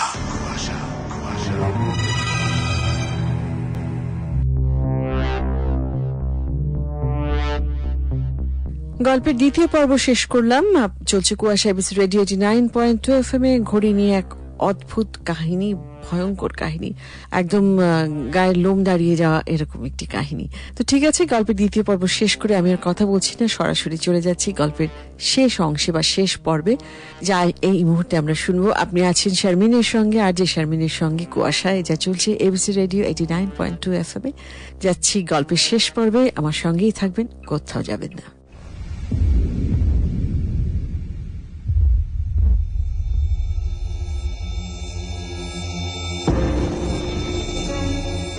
ঘরে ঢুকে বিছানায় ধপ করে বসে পড়ল কাশিম। ওর ভেতর তখন কেবল হতাশা ছাড়া আর কিছুই কাজ করছে না। নিজের হাতের দিকে তাকিয়ে থাকলো। ঘড়িটা হাতের সাথে সেটে আছে। এই একটা ঘড়ির জন্য এত মানুষের এত সমস্যা, এত প্রাণ কেড়ে নিয়েছে ছোট্ট জিনিসটা। হাত থেকে খুলে পাশে রেখে দেবে ভাবলো কাশিম একবার, কিন্তু তারপর মনে হতে লাগলো তাতে লাভ কি? ভাগ্যে যা লেখা হয়ে আছে সেটা কি আর বদলানো যাবে? কি করবে বুঝতে না পেরে বিকেলবেলা বাড়িওয়ালা চাচার কাছে গেল, কিন্তু তাকে বলতেও সাহস পেল না ঠিক কি হচ্ছে ওর সাথে। রাতের বেলা বিছানায় ঘোরাফেরা করা সাপ, অনেকগুলো বাড়িওয়ালা চাচা, অদ্ভুত এই ঘড়ি, কিছুই তো স্বাভাবিক না, কিছুই না। কিন্তু কেন এমন হচ্ছে? ওর সাথে কেন হচ্ছে? ঘড়িটা ও বেছে নিয়েছে, কিন্তু ওই দুটো ছেলেমেয়ের মৃত্যুর পেছনে তো কাশিমের কোনো হাত ছিল না। এতটুকু নড়ল না কাশিম, কিন্তু চোখের কোণা দিয়ে দেখতে পেল ধীরে ধীরে সর সর শব্দ করে কিছু একটা এগিয়ে আসছে ওর দিকে। একটা অতিকায় সাপ। চোখ বুজে ফেলল। সেই চোখ খুলল যখন, তখন রাত 3টা। বিছানায় শুয়ে একরকম অদ্ভুত অস্বস্তি অনুভব করলো কাশিম। মনে হলো কেউ একজন ওকে দেখছে, খুব মনোযোগ দিয়ে দেখছে। কাঁপা হাতে ঘরের লাইট জ্বালালো, জ্বলল না ওটা। মোবাইলের হালকা আলোয় ভয়ানক এক দৃশ্য দেখতে পেল। ফনা তুলে এক বিশাল সাপ দাঁড়িয়ে আছে ওর ঠিক সামনে। সাপের মাথাটা মানুষের, দুটো মাথা ওখানে থ্যাতলানো। মাথাগুলো একটা ছেলে আর একটা মেয়ের। তবে অদ্ভুত ব্যাপার হলো তাদের কারো চেহারাতে চোখ নেই। সে চোখ যেন অযুত নিযুত হয়ে ছড়িয়ে পড়েছে সাপের পুরো শরীরে। ভয় না, হঠাৎ করে ভীষণ বমি পেল কাশিমের। হড় হড় করে মেঝে ভাসিয়ে বমি করে দিল। আমাদেরকে দেখে ভয় পাচ্ছ? ভয় পাচ্ছ আমাদের দেখে? ঘেন্না হচ্ছে, ঘেন্না হচ্ছে খুব। তুমিও কি আর সবার মতন? আমি মরতে চাই না। তোমরা কেন আমাকে মারবে? আমি কি করেছি? মারবো কেন? আমরা কাউকে মারতে চাই না। অন্যেরা বোকা ছিল, ওরা নিজেদের দোষে মরে গিয়েছে। তুমি ভাবো, আরো ভাবো, তুমি মরবে না, ঠিক বেঁচে যাবে তুমি। আমি আর ওকে এভাবে দেখতে পাচ্ছি না। ওর অসহায় চোখ আমি আর সহ্য করতে পারছি না। ওর এই চোখের জন্যই এত মানুষ মরেছে। আমি মুক্তি পাচ্ছি না। কিন্তু কার চোখ এত কষ্ট দিচ্ছে তোমাকে? রুনুর চোখ। ওকে যখন ওই ছেলেগুলো মেরে ফেলেছিল, ওর চোখের দিকে তাকিয়েছিলাম আমি। আমার কাছে বোবা ভাষায় কিছু বলছিল এই দুটো চোখ। ওকে বাঁচাতে বলেছিল, আমি বাঁচাতে পারিনি ওকে সেদিন। ওকে যারা মেরেছিল তাদের পুলিশ খুঁজে পায়নি। কত কথা হলো আমাদের দুজনকে নিয়ে, আমাদের সম্পর্ক নিয়ে কালি ছড়াতে লাগলো সবাই। অথচ কেউ হত্যাকারীকে ধরার চেষ্টা করলো না। বিচার পেলাম না আমরা, বাঁচাতে পারলাম না রনুকে, বিচার পাইয়ে দিতে পারলাম না। কেমন ভালোবাসলাম ওকে আমি আমি আমি পাগল হয়ে গিয়েছিলাম। দিনে দিনে আরো পাগল হয়ে গিয়েছিলাম আমি। যদি বাঁচতে চাও চেষ্টা করো, তোমার জীবন তোমার হাতে, তুমি ইচ্ছা করলেই বাঁচতে পারবে। কিন্তু কিভাবে? কি করতে হবে আমাকে? আরে কোথায় গেল? আরে কোথায় গেলে? আমার সাথে কথা বলো। আমি বাঁচতে চাই, আমাকে বাঁচার রাস্তা বলে দিয়ে যাও। শুনছো? এই না, তুমি এভাবে চলে যেতে পারো না। তুমি চলে গেলে আমার কি হবে? আরে তুমি যাবে না, তুমি যাবে না, যাবে না, যাবে না, না। পরের 2 দিন পাগলের মতো হয়ে গেল কাশিম। বাড়িওয়ালা চাচা না থাকলে হয়তো ঘরের ভেতরেই পড়ে থাকতো, কিন্তু চাচা এসে ওকে হাসপাতালে নিয়ে গেলেন। প্রচন্ড জ্বর নিয়ে হাসপাতালে ভর্তি হলো, কিন্তু তবু ওর হাত ছাড়ল না ঘড়ি। দিনকে দিন অবস্থা খারাপ হচ্ছে। এমন সময় এক রাতে হঠাৎ ঘুম ভেঙে গেল কাশিমের। আবার আবার একটা সরসর শব্দ। পাশ ঘেঁষে উতিকায় এক সাপ চলে গেল কাশিমের। চিৎকার করে উঠল। আর্তনাদ বলা চলে হয়তো ওই চিৎকারকে, কিন্তু কেউ শুনল না সেটা। সাপের কাছ থেকে দূরে সরে যেতে চাইল কাশিম, কিন্তু কিচ্ছু লাভ হলো না। কাছে এগিয়ে আসতে থাকলো ওটা। হাসপাতালের করিডোর থেকে দৌড়ে বাইরে বেরিয়ে এলো কাশিম, কিন্তু বেরিয়েই থমকে গেল। আকাশটা ভরে আছে হাজার হাজার চোখে। সেই চোখের দৃষ্টি যেন শেলের মতো করে বিঁধতে থাকলো কাশিমের শরীরে। এলোমেলো পায়ে হাঁটতে হাঁটতে বড় রাস্তার উপরে উঠে গেল কাশিম, আর খানিক বাদে একটা গাড়ির সাথে ধাক্কা খেল কাশিম।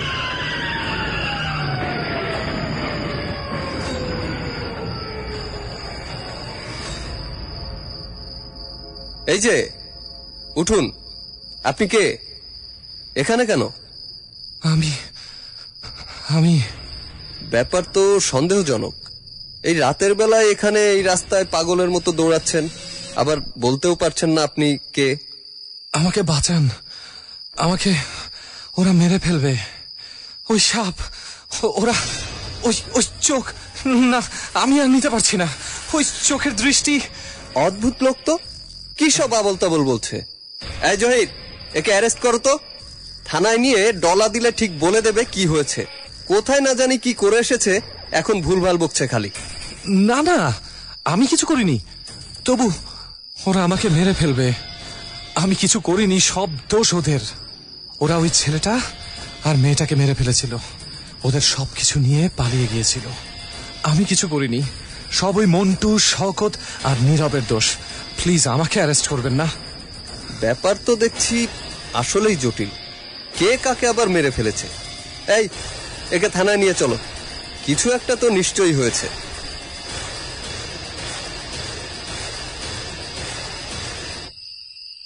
পুলিশের গাড়িতে যখন টেনে হেঁচড়ে ওঠানো হচ্ছিল কাশিমকে, কিছু বলার মতন অবস্থা ছিল না। বাধা দেওয়ার কোনো শক্তি শরীরে ছিল না। কিন্তু হঠাৎ করে উপরের দিকে তাকিয়ে মনে হলো আকাশের চোখগুলোর চাহনি অনেক বেশি কোমল হয়ে গিয়েছে এখন। একবার কেবল সেদিকে তাকানোর সুযোগ পেল। তারপর যখন চোখ মেলল কাশিম, ও তখন দেখল চারপাশে অনেক পুলিশ দাঁড়িয়ে। নিজেকে থানায় আবিষ্কার করলো কাশিম। সামনে পুলিশ ইন্সপেক্টর মঈনুদ্দিন। অবাক হয়ে তাকিয়ে আছেন মঈনুদ্দিন সামনের মানুষটির দিকে, কাশিমের দিকে। বাহ, জ্ঞান ফিরেছে মনে হচ্ছে। এবার বলে ফেলুন তো ঠিক কি হয়েছে, কি করেছেন আপনি? সমস্যাটা কোথায়? এত রাতে মাঝ রাস্তায় দাঁড়িয়ে কি করছিলেন? ঠিক দাঁড়িয়েও তো ছিলেন না, এলোমেলো ভাবে দৌড়াচ্ছিলেন। আবার বললেন কে যেন মারা গিয়েছে, কারা যেন মেরে ফেলেছে। কি হয়েছে বলুন তো? আমি ঠিক জানি না অফিসার, আমি জানি না কি হচ্ছে গত কয়েকদিন ধরে আমার সাথে। কিন্তু অফিসার, আমি মনে হয় বাঁচতে পারবো না, ওরা আমাকে মেরে ফেলবে। আপনারা প্লিজ কিছু একটা করুন অফিসার। আহা, কি হয়েছে? কে মেরে ফেলবে আপনাকে? ঘটনাটা আজকের না অফিসার, অনেক দিন আগের। ডি লিংক রোডের পাশের যে বড় ব্রিজটা, ওটার উপরে ৬-৭ বছর আগে দুটো মার্ডার হয়। একটা ছেলে আর একটা মেয়ে মারা যায় ওই ঘটনায়। মার্ডার? আচ্ছা, বুঝলাম, কিন্তু সেটার সাথে আপনার কি সম্পর্ক? আপনি কি ওই মার্ডারের সাথে কোনোভাবে যুক্ত ছিলেন? না, আমি ছিলাম না, কিন্তু ওই মার্ডারের সাথে আমার জীবন এখন অনেক ভালোভাবে জড়িয়ে পড়েছে। সেটা কিভাবে? সেটা আমি আপনাকে বললে হয়তো বিশ্বাস করবেন না স্যার, কিন্তু আমি একজনকে চিনি যে আপনাকে সবকিছু বলবে, অন্তত এখন বলবে। কে সে? এই মার্ডার যেই ৩ জন মিলে করেছিল তাদের একজন। মার্ডারার নিজে স্বীকার করে নেবে বলে আপনার ধারণা? মানে সে নিজের মুখে বলবে যে সে খুন করেছে? সে মারা যাবে জানার পরেও বলবে অফিসার, কারণ তার অবস্থা এখন মৃত্যুর চাইতে কম না, অনেকের কাছে মৃত হয়ে বেঁচে আছে সে এখন। কোন মার্ডার কেসের কথা বলছেন আপনি বলেন তো? এই যে 2002 সালের কিছু মার্ডার ফাইল, এগুলোর ভেতর সবচাইতে বেশি ঝড় তুলেছিল যেটা, সেটা হলো এটা। আর এর কোনো কিনারা করতে পারেনি পুলিশ। আপনি কি এই মার্ডারের কথাই বলছেন? মার্ডার হয়েছে যারা, তাদের চেহারা দেখলে হয়তো চিনতে পারবো। এই যে দেখুন। হ্যাঁ হ্যাঁ, এরাই এই দুজনকেই প্রতিদিন দেখি আমি। চোখ ছাড়া দুজন আসে আমার কাছে প্রতিদিন। এরা আমাকে মেরে ফেলবে অফিসার, আমাকে বাঁচান। আপনাকে বাঁচাবো, কিন্তু তার আগে আমার সবকিছু জানার দরকার। এরা আপনার পেছনে কেন লেগে আছে? আপনি যদি ওদের খুনের সাথে কোনোভাবে যুক্ত না হয়ে থাকেন তাহলে আপনার সমস্যা কোথায়? সব দোষ ওই খুনি তিনজনের অফিসার। আপনি আমার কথা হয়তো বিশ্বাস করবেন না, কিন্তু আপনাকে তাও আমি সবকিছু খুলে বলবো। তাতে যদি আপনি আমাকে একটু হলেও বাঁচাতে চেষ্টা করেন ওদের কাছ থেকে। আচ্ছা বলুন, বলে ফেলুন, দেখি কি বলতে চান। এই রাতে আর ঘুম আসবে না আমার। আপনার গল্পটাই না হয় শুনি। সত্য হোক মিথ্যা হোক, শুনতে তো কোনো সমস্যা নেই, তাই না? আমি একজন অনাথ স্যার। আমার তিন কুলে কেউ নেই, কোনো আত্মীয় স্বজনও নেই। এক ছোট্ট খুপড়ি ঘরে থাকি আমি। সেখানে যে ভাড়া, সেটা দেওয়ার মতন সামর্থ্য আমার ছিল না, এতটাই গরিব আমি। কিছুদিন আগে আমার একটা চাকরি হয়, তারপর অবশ্য মনে হয় এইবার আমার জীবনে কিছু একটা ভালো হয়তো হবে। চারপাশে বড় কেউ নেই আমার। ভাবলাম বাড়িওয়ালা চাচার কাছ থেকে দোয়া নিয়ে আসি, আর উনি বুদ্ধিটা দিলেন একটা ঘড়ি কেনার। কিন্তু আমার কাছে অত টাকা ছিল না ঘড়ি কেনার মতো, মানে নতুন কোনো ঘড়ি কেনার মতন আর কি। বুঝতেই পারছেন, অনেক দিনের বাড়ি ভাড়া বাকি ছিল আমার, ভাড়া দিতে পারছিলাম না ঠিক করে। আর ঘড়ি কেনা তো বিলাসিতা। চাচা পরামর্শ দিলেন আমাদের গলির মোড়ে মন্টু নামে ছেলেটার যে দোকানটা আছে সেখানে যাওয়ার জন্য। ওখানে পুরনো ঘড়ি ভাড়া দেয়া হয়, বিক্রিও করা হয়। ভাবলাম কিছুদিন এভাবেই চালাই, তারপর না হয় বেতন পেলে ঘর ভাড়া দেব, ঘড়ি কিনব নতুন একটা। দোকানে গিয়ে একটা সোনালী রঙের ঘড়ি খুব পছন্দ হয়ে গেল আমার। মন্টু লোকটা দিতে চায়নি প্রথমে ঘড়িটা আমাকে, মানে কেমন যেন দোনোমনো করছিল। পরে আমি 2-3 বার বলার পর দিয়ে দিল। ব্যাপারটা এইটুকুই। কিন্তু সমস্যা শুরু হলো যখন ওই ঘড়িটা পরার পর ভৌতিক আর অদ্ভুত সব ব্যাপার ঘটতে শুরু করলো আমার সাথে। কি ধরনের ভৌতিক ঘটনা? প্রতি রাতে রাত 3টার সময় আমার ঘুম ভেঙে যেতে শুরু করলো স্যার। আর তার পরপরই ভয়ঙ্কর সব ব্যাপার ঘটতে লাগলো আমার সাথে। আমার বিছানার উপর দিয়ে মাত্রই একটা সাপ যেতে দেখলাম, আর তার খানিক বাদেই সেটা নেই। আমার ঘরটা কেমন যেন উল্টো হয়ে যেতে শুরু করলো বলে মনে হলো আমার। অনেক অনেক ঘন্টা অপেক্ষা করার পরেও সময় থেমে থাকলো। আমি 3টায় উঠে বসে থাকতাম, কিন্তু সেই 3টা আর 4টা হতো না স্যার। 3টাতেই আটকে থাকতে লাগলো সময়, যতক্ষণ পর্যন্ত আমি হাতের ঘড়িটা খুলে না ফেলি। তাহলে ঘড়িটা হাতে রাখলেন কেন? মানে আমি বলছি, যে ঘড়ি পরে থাকলে এত সমস্যা, সেই ঘড়ি পরলেন কেন? ফেলে দিলেই তো পারতেন। চেষ্টা আমি করেছিলাম স্যার, কিন্তু কোনো লাভ হয়নি। ঘড়িটাকে অনেকবার ফেলে দিতে চেয়েছি আমি, ফেলে দিয়েছিও, পুড়িয়েও ফেলেছি, ভেঙে ফেলেছি, মাটি চাপা দিয়েছি, পানিতে ফেলে দিয়েছি, কিন্তু কোনো লাভ হয়নি। ওটা বারবার আমার কাছেই ঘুরে ফিরে চলে আসতো। কোনো কিছু করেই কোনো লাভ হয়নি স্যার। আচ্ছা, আপনার বাড়িওয়ালাকে কিছু বলেছিলেন? উনি না থাকলে হয়তো এতদিনে মরেই যেতাম আমি। তবে সমস্যা হলো, প্রথম দিন যখন এমন হলো, আমি ওনার কাছে চলে গিয়েছিলাম, ওনার হেল্প চাইতে গিয়েছিলাম, কি করব বুঝতে না পেরে। সেটাই স্বাভাবিক। তারপর উনি কি করলেন? ওখানেই তো আরো সমস্যা শুরু হলো স্যার। উনি আমার সমস্যা আরো বাড়িয়ে তুললেন। ওনাকে একজন না 2-3 জন হিসেবে দেখলাম আমি। এই দেখি ঘরের ভেতরে, তো এই ঘরের বাইরে। প্রচন্ড সমস্যায় পড়ে ঘড়িটা ফিরিয়ে দিতে গেলাম আমি মন্টুর দোকানে, কিন্তু সেখানে গিয়ে আরেক গল্প শুনলাম স্যার আমি। কি গল্প? মন্টু মানে ঘড়ির দোকানের ওই ছেলেটা, ও বলল এই ঘড়ি নাকি অভিশপ্ত। এই ঘড়ি তার দাদার বাবার। উনি নাকি কোনো কারণে ঘড়িটাকে অভিশপ্ত করে ফেলেছিলেন, আর তারপর থেকেই ঘড়িটা মন্টুর কাছে আছে। মন্টুর দোকানে রাখতে না চাইলেও ঘড়ি ওর দোকানে চলে আসে বারবার। অভিশপ্ত ওই ঘড়ি ও কাউকে দিতে চায় না, কিন্তু মানুষ ইচ্ছে করেই নিয়ে যায়। ওর কথা নাকি শোনে না। ঠিক যেমন ও একবার মানা করেছিল আমাকেও ঘড়িটা নিতে, কিন্তু আমি তারপরে ওটা চেয়েছিলাম। এখন যেহেতু আমি ঘড়িটা নিয়েছি, সুতরাং ওটার অভিশাপ চলে এসেছে আমার উপরে স্যার। তাই নাকি? কিরকম অভিশাপ? সেটা মন্টু খোলাসা করে বলতে পারেনি, তবে ও বলেছিল ঘড়িটা আগে যারা নিয়েছে তাদের অনেকে নাকি মারা গিয়েছে। এরকম একজনের ঠিকানাও আমাকে দেয় সে, সত্যতা জানার জন্য। সে মারা গিয়েছে। চলে আসার আগে মন্টু আমাকে এটাও বলে দিল যে ওই ঘড়ি বারবার আমার কাছে ফিরে আসবে, সে আমি যতই চেষ্টা করি এটাকে দূরে রাখার। তারপর আপনি কি করলেন? আরো অনেকে আমার আগে ঘড়িটা পেয়ে যা করেছে আমিও সেটাই করলাম স্যার। শওকত নামের যে মানুষটা ঘড়ির কারণে মারা গিয়েছে তার বাসায় গেলাম। ইচ্ছে ছিল ব্যাপারটা সত্যি কিনা সেটা জানবো। একটু একটু করে বেঁচে থাকার আশা কমে যাচ্ছিল আমার ভেতরে, কিন্তু তবু শেষ চেষ্টা করতে চাচ্ছিলাম। তারপর গিয়ে কি দেখলেন? যেটা দেখলাম সেটা প্রথমে বিশ্বাস করতে খুব কষ্ট হলো আমার। দেখলাম শওকত নামের মানুষটা মারা যাননি, উনি বেঁচে আছেন। অনেকক্ষণ কথা বললেন উনি আমার সাথে। তখন আমি জানতে পারলাম ঠিক কি হয়েছে এতদিন। ইন্টারেস্টিং। কি বললেন শওকত সাহেব? শওকত সাহেব ৬-৭ বছর আগের এক মার্ডার কেসের কথা বললেন স্যার। তখন ওনারা ৩ বন্ধু মাত্র ম্যাট্রিক পাশ করেছেন। তখন নেশার কবলে পড়ে যান তারা, নীরব, মন্টু আর শওকত সাহেব নিজে। আর টাকার জন্য অনেক কিছু করতে লাগলেন তারা। আর ঠিক এই কারণেই, মানে টাকা না পেয়ে একদিন খুব রোগ চেপে গেল তাদের। টাকার জন্য ছিনতাই করার চিন্তা করলেন তারা। শেষ পর্যন্ত একটা মোটরসাইকেলকে থামালেন পথের ভেতরে। একটু কম মানুষ ছিল তখন রাস্তায়, সন্ধ্যার পর ছিল সময়টা। আর মাথা ঠিক ছিল না তাদের, কারণ নেশার ঘোরে। প্রথমে ছিনতাইয়ের চেষ্টা করেন তারা ৩ জন, কিন্তু পরে যখন লাভ হলো না। লাভ হলো না মানে? মানে মোটরসাইকেলের 2টা ছেলে মেয়ে ছিল স্যার।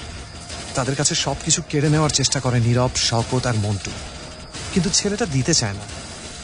আর তখন ওরা ক্ষেপে গিয়ে রাস্তার পাশে পড়ে থাকা একটা লোহার রড দিয়ে আঘাত করে ওই ছেলেটাকে। ওকে আটকে রাখে 2 জন, আর মেয়েটাকে মেরে ফেলে মন্টু লোহার রড দিয়ে স্যার। পরে ছেলেটাকেও মেরে ফেলে ওরা। ছেলে মেয়ে 2 জনকে মারার পর তাদের সব জিনিস নিয়ে যায়।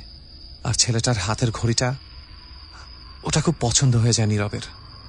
ওই ঘড়িটাকে নিয়ে যায় সে নিজে ব্যবহার করবে বলে। আর তারপর থেকে শুরু হয় সমস্যা। মারা যায় নীরব। খুব অদ্ভুত কিছু ব্যাপার ঘটেছে ওর সাথে, ঠিক আমার সাথে যা যা হচ্ছে তাই।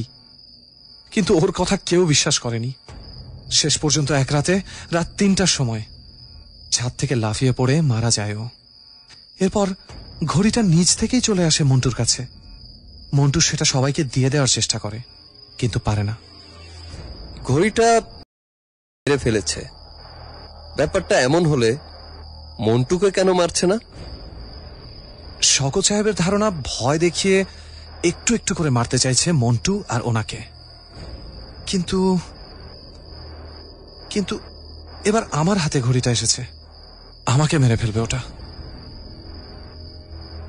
আচ্ছা, শওকত সাহেবের ব্যাপারটা আগে আমাদের কাছে কেউ কেন বলতে আসেনি? কারণ এর আগেও এই ঘড়ির কারণে অনেকেই মারা গেছে। আর শওকত সাহেবের ব্যাপারটা সবাই জানে তিনি মৃত। এতে লাভ কি? মন্টু চায়নি তাদের কথা পুলিশ জানুক স্যার, কিন্তু ঘড়ির কারণে কেউ যদি এর পেছনের রহস্য জানতে চায়, তাহলে হয়তো একটা সময় ব্যাপারটা সেদিনের সেই মার্ডার কেস পর্যন্ত চলে যেতে পারে। এই রিস্ক সে নিতে চায়নি। এর আগে একজন এই ঘড়ির কারণে মারা গিয়েছে, এমন কাউকে পেলে সামনের মানুষটা সহজেই বিশ্বাস করে ফেলত যে সেও মরবে। কিন্তু এবার আর সহ্য করতে পারেনি শওকত সাহেব। সব বলে দিয়েছেন তিনি। নিজের ভেতরে এই রহস্য আর চাপা দিতে পারছিলেন না। কনস্টেবল, এই মানুষটার দিকে চোখ রাখো, কোথাও যেন পালাতে না পারে। আর আমার সাথে কয়েকজনকে আসতে বলো। শওকত সাহেবের বাসার ঠিকানাটা দিন, আর মন্টুর ঠিকানাটাও। আপনার গল্পটা একেবারেই গাঁজাখুরি, তবু আমি সত্যিটা বের করেই ছাড়ব। আপনার কথা যদি সত্যি হয় তাহলে তো আপনি ছাড়া পাবেনই, কিন্তু মিথ্যে হলে। মিথ্যে হবে না অফিসার, আমি এখানেই আছি। আপনি আপনার কাজ করুন আর আমাকে বাঁচান প্লিজ। সেই রাতে 9 মাস পরের ঘটনা। অনেকদিন আগে ঘটে যাওয়া এক মার্ডার কেস সলভ করেছে পুলিশ, এমন এক খবর ছাপা হলো পত্রিকায়। ওই মার্ডার কেসের আসামি 3 জনের ভেতরে জীবিত 2 জনকে মৃত্যুদণ্ডে দণ্ডিত করা হয়েছে। পত্রিকায় খবরটা পড়ে একটা দীর্ঘশ্বাস ফেলল কাশিম। ভালো একটা চাকরি করে ও এখন, বেশ ভালো আছে, মারা যায়নিও। ওকে মেরে ফেলেনি সেই ছেলে কিংবা মেয়ের আত্মা। ও চেষ্টা করেছে, বেঁচেছেও, বেঁচেছে মৃত্যুর ভয়াবহ থাবা থেকে। আর কিছু চাইনি ওই মৃত ছেলেটির আত্মা, কেবল চেয়েছিল বিচার। নিজের ভালোবাসার মানুষটিকে বাঁচাতে না পারলেও তাকে ন্যায় বিচার পাইয়ে দিতে চেয়েছিল সে। নিজের ঘড়ির মাধ্যমে অনেককে বলতে চেয়েছে সে, সাহায্য চেয়েছে, কিন্তু কেউ বোঝেনি ওর কথা। ফলে মরতে হয়েছে সবাইকে, কাশিমের ভাগ্য ভালো ছিল, হয়তো শওকত সাহেব ওকে সবটা না বলে দিলে কিছুই করতে পারত না সে। বিচার পাওয়া হতো না ওই ছেলে আর মেয়ের খুনিদের, মারা পড়তে হতো কাশিমকেও। কানের কাছে একটা মৃদু ফিসফিসানি শুনতে পায় কাশিম। ধন্যবাদ বলছে ওকে কেউ একজন। অনেক অনেক দূর থেকে বলা সেই শব্দটিতে কৃতজ্ঞতার ছাপ স্পষ্ট। প্রশান্তির একটা হাসিতে ভরে গেল কাশিমের চেহারা।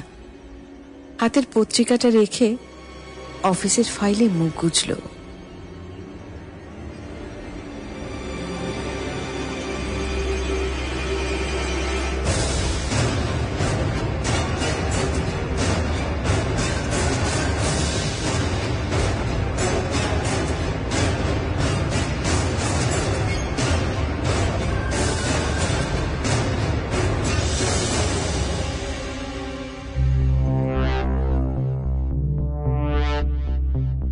এতক্ষণ ধরে শুনলেন আজকের গল্পটি, যেটা লিখেছেন সাদিয়া ইসলাম বৃষ্টি, এবং আজকের গল্পের নাম ঘড়ির অভিশাপ। আর নাট্যাংশ পরিচালনায় ছিলেন সাকিব ফারজানা, সাউন্ডে ছিলেন খালিদ। আর জানিয়ে দেব তাদের নামগুলো যারা আজকের গল্পে অভিনয় করেছেন। কাশেমের চরিত্রে অভিনয় করেছেন রেহান বাড়িওয়ালা সেতু, ছেলে কণ্ঠ শুদ্ধ। মিনার চরিত্রে অভিনয় করেছেন শেহনীলা, বসের চরিত্রে খালিদ, মঈনুদ্দিনের চরিত্রে মঞ্জু, মন্টুর চরিত্রে সমন্বয় এবং শওকতের চরিত্রে অভিনয় করেছেন সাইফ। এই ছিল আজকের কুয়াশার কলাকুশলীদের নাম। আমাকে বিদায় নিতে হচ্ছে। সবাইকে আরো একবার ঈদ মোবারক জানিয়ে শেষ করছি আজকের কুয়াশা। আর আগামী সপ্তাহে আবারও হাজির হব কুয়াশার নতুন গল্প নিয়ে, অর্থাৎ আগামী সোমবার ঠিক একই সময়। কিন্তু তার আগে যাবার আগে বলে যাচ্ছি, ঈদ উল ফিতর উপলক্ষে এবিসি রেডিওর 3 দিনের আনন্দ যজ্ঞে, অর্থাৎ ঈদকে ঘিরে এই 3 দিন, সে আয়োজনের সঙ্গেই থাকবেন আর ভালো থাকবেন। ঈদ মোবারক। কুয়াশা।